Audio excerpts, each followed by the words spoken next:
자, 윤동주 시인은 선생님이 매번 얘기하지만 굉장히 중요한 시인이지, 그치? 정말로 무조건 알아둬야 되는 시인이야.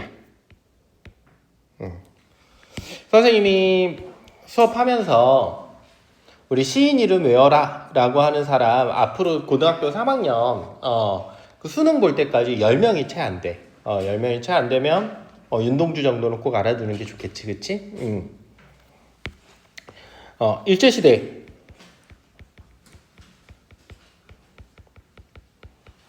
에 이제 적극적으로 활동하셨던 분이고, 사실 1944년에 돌아가셔가지고 이제 광복은 보지 못하고 돌아가셨어. 그리고 이제 일본에 있는 교도소에서 인체 실험 당하다가 이제 돌아가셨고, 그래서 뭐 제대로 된 장례라든지 이런 것도 이제 치를 수가 없었고, 나중에 이제 시간이 되면 동주라는 영화가 있거든. 그 굉장히 되게 괜찮아. 영화 되게 좋으니까 그 동주라는 영화도 한번 보면 좋을 것 같아. 그래서 일제강점기에 사실 윤동주라는 시인은 되게 잘 나가는 사람이었어. 소위 말하면. 실제로 집안도 뭐 나쁘지는 않았고, 집안은 당연히 좋았지. 이게 나쁘지 않은 정도가 아니라 엄청나게 좋았지. 왜냐면 이 당시에 지금도 너희들 대학, 지금은 뭐 대학 그래도 꽤 많이 가는데, 선생님이 조금 이제 그 내 나이가 드러나서 그러는데, 선생님이 02학번이야. 내가 02학번인데 우리 앞 세대, 그러니까 이제 95학번 정도만 돼도 95학번, 그러니까 95년에 대학 들어간 사람들, 그때 우리나라 못 사는 나라 아니었거든. 이때 대학 진학률이 50%가 안 됐어.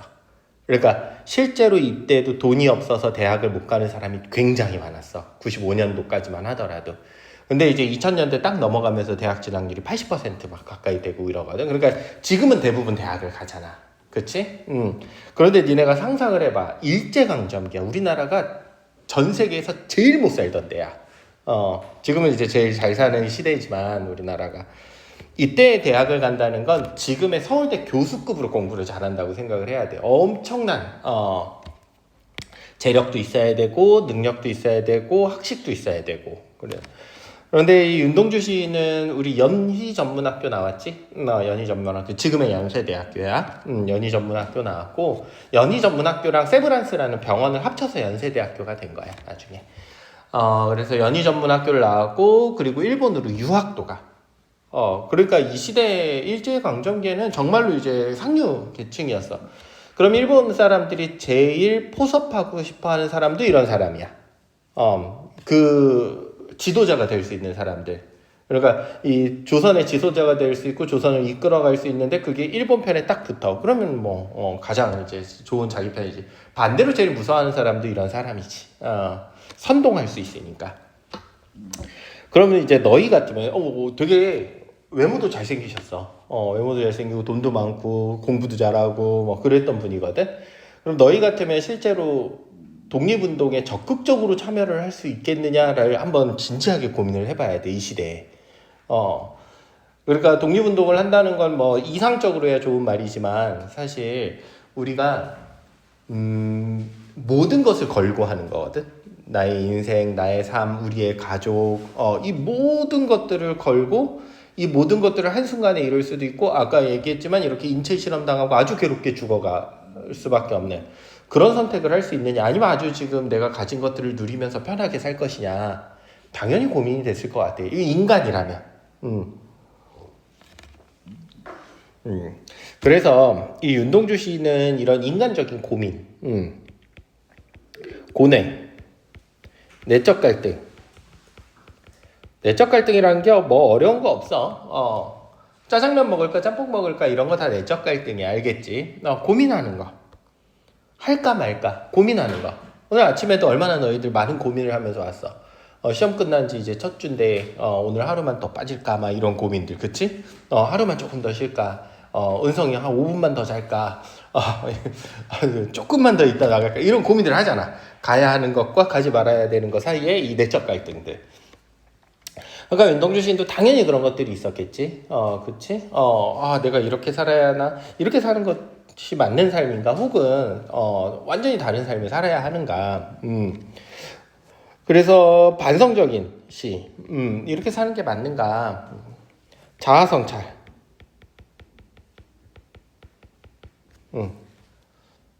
이런 것들이 굉장히 중심이 되는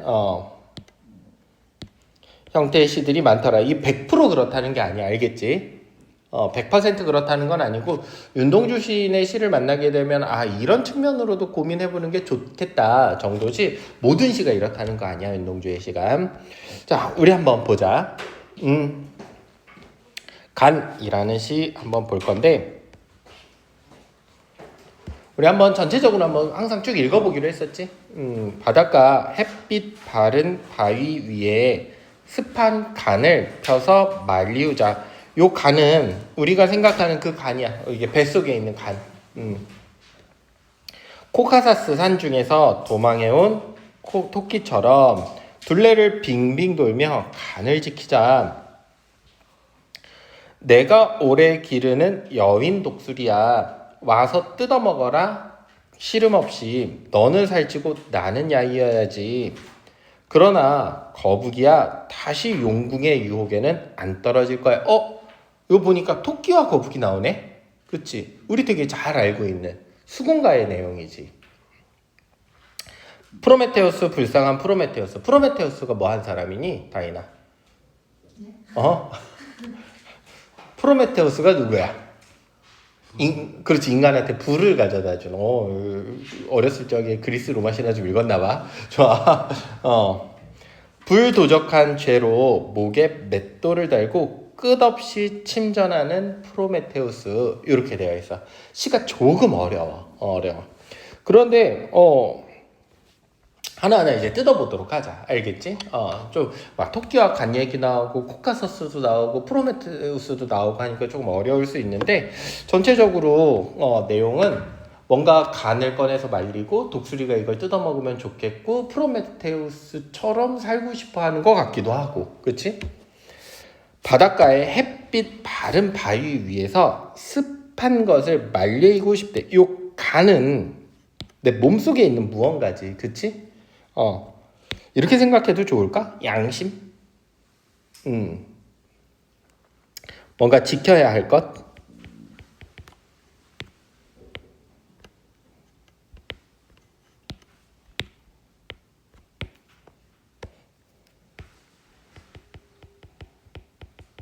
뭐 순수함? 뭐 양심? 이런 것들? 사실 토끼와 거북이 이야기에서 토끼가 거북이한테 속아서 용궁으로 가게 되지, 그렇지? 순수했었잖아, 토끼도. 그래서 이 간을 펴서 말리제. 그러니까 이 습한 기운을 햇빛을 통해서 없애고 싶나 봐. 습한 거야. 그러니까 나의 더럽혀진 양심 같은 것들. 지금 내가 뭔가 일제히 저항하지 못하고 있는 그런 소극적인 모습, 그런 나의 마음, 이런 것들을 말리고 싶은가 봐. 그래서 요거는 좀 더럽혀진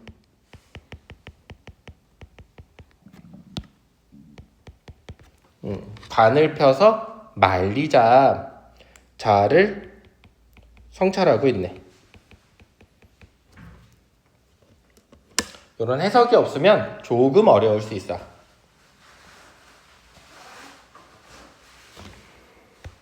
코카사스 산중에서 도망해온 토끼처럼 둘레를 빙빙 돌며 간을 지키자. 요 지규법이지. 토끼처럼.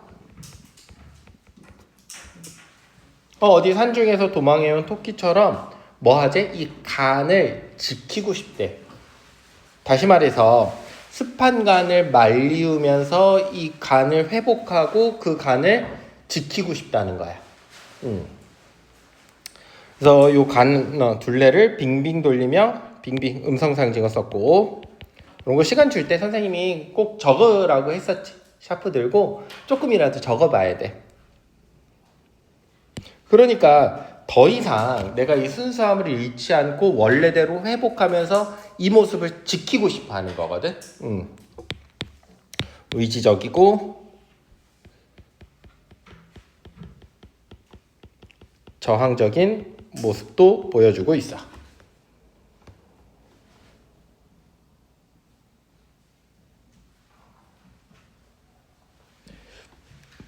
화자가 직접 등장하고 있고, 화자가 표면에 등장하고 있고, 내가 오래 기르는 여윈 독수리야. 영탄법 썼네. 느낌표, 영탄적 표현이야.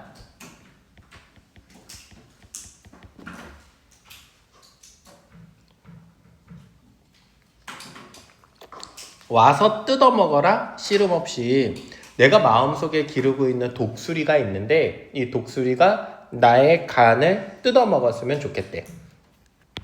이 부분이 조금 헷갈릴 수도 있는데 어렵지 않아. 한번 뜯어서 해석을 해보자. 알겠지? 독수리라고 하면 되게 하늘 위에 나는 아주 멋있는 그런 새지. 그치? 그래서 되게 저항적이고 포식하는 독수리잖아. 맹금류잖아. 그래서 이 저항적이고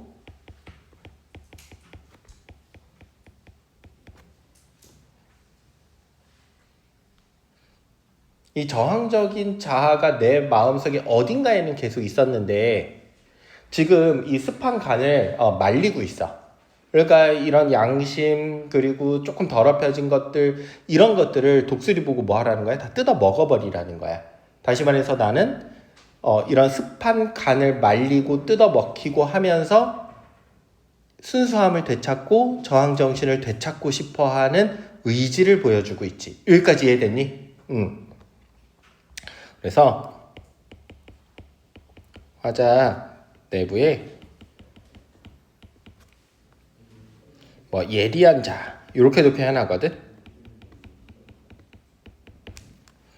독수리야 이렇게 불렀지. 도노법. 그러니까 누구를 호명하는 걸 도노법이라고 그래. 누구누구야 이렇게. 또 뭐 혹은 말을 건네는 어투를 사용하고 있다. 맞는 선지가 될 거야.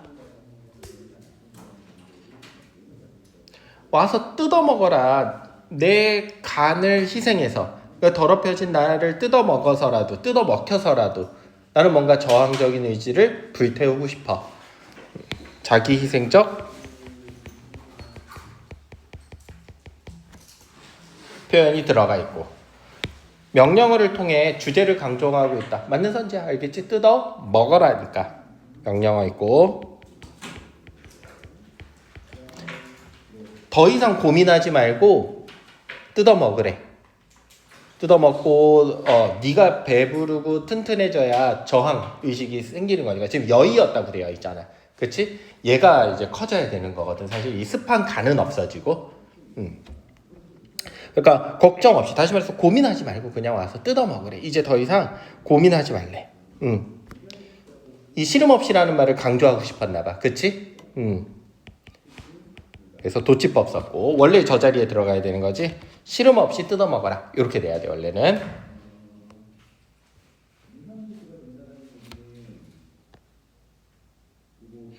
너는 살찌고 나는 여의어야지. 너와 나 대비적이지. 우리 긍정적인 거는 항상 동그라미 치기로 했었지. 동그라미 치고 부정적인 거는 세모치기로 했었던 것 같아. 그치?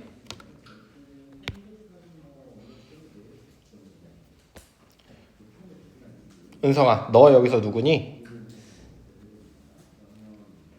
저는 너가 누구야? 그러니까 너가 한 독수리.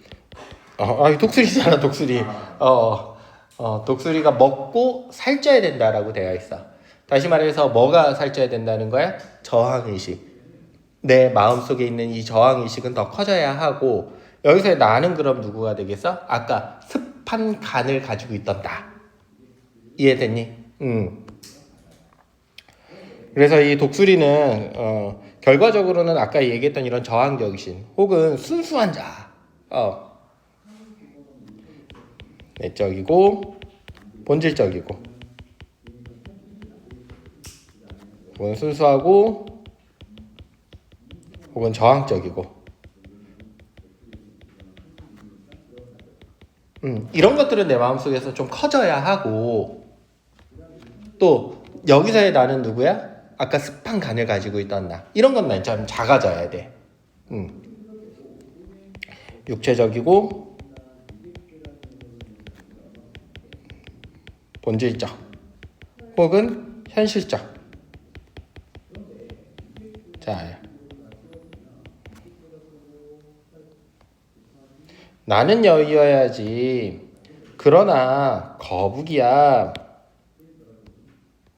다시는 용궁의 유혹에 떨어지지 않을 거야. 이 거북이가 토끼전에서 뭐 어떤 역할을 했었지? 수군가에서 토끼를 꼬셔내지. 순수한 토끼를 꼬셔내잖아. 그래서 용궁으로 데리고 가잖아. 그럼 이 거북이가 토끼를 유혹하는 존재지. 간을 어떻게 만들게 하는, 습하게 만들게 하는.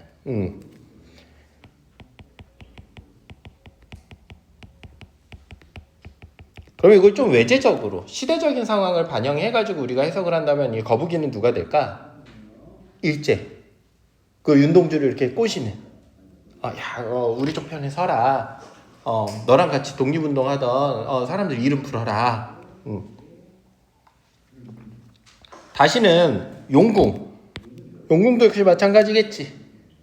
용궁의 유혹에 떨어지지 않겠다.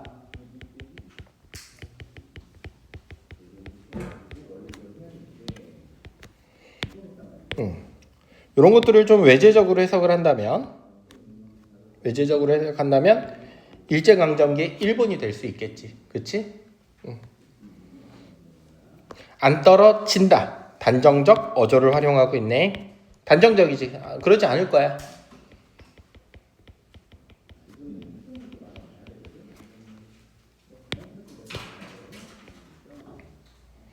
단정적 어조를 통해 가지고 양심을 혹은 더 이상 유혹에 떨어지지 않겠다. 일제에 굴복하지 않겠다. 라는 주제의식을 강조하고 있다. 맞는 선지가 되겠지. 그치?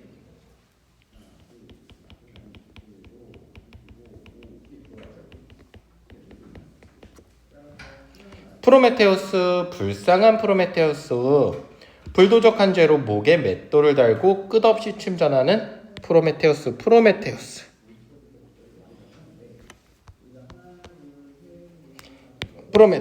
반복하고 있고,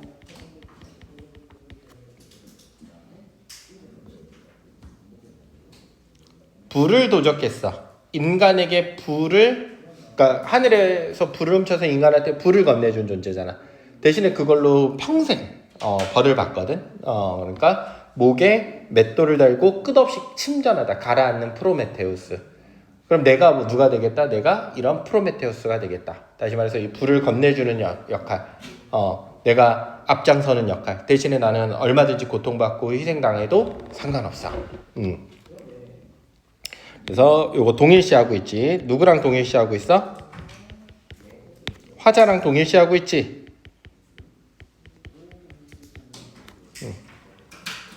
이런 걸 뭐라고 하냐면 우리가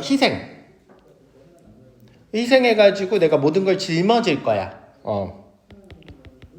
속죄양 모티프라고 하지. 이런 모티프. 내가 혼자 희생해가지고 내가 모든 걸 짊어질 거야. 내가 모든 걸 책임지고 나아갈 거야. 나는 좀 죽어도 상관없어.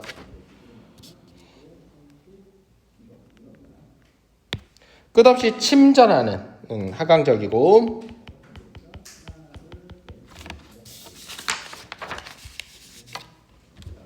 나는 뭐 하겠대? 끝없는 고통을 감내할 수 있어. 고통을 감내하겠다. 자, 다시 위에 올라와서 이제 간이라는 제목을 보니까 왜 간이라는 제목을 차용했는지 알겠지, 그치? 기본적으로는 우리 토끼전 의 내용을 차용을 해가지고 우리 민족이라고 하면 이 특수성이지. 이게 미국 애들한테 이거 들려주면 모른다고. 왜냐면 토끼전을 모르니까. 그러니까 우리 민족들이 알고 있는 문화적 특성, 그러니까 우리 민족들은 공유하고 있는 이 토끼전, 수군가라는 이야기를 차용을 해가지고 시에 적용을 시켰지. 그래서 요 정도로 하면 요것도 시험에 나오더라도 크게 어려운 거 없이 풀 수 있을 거야. 복습해.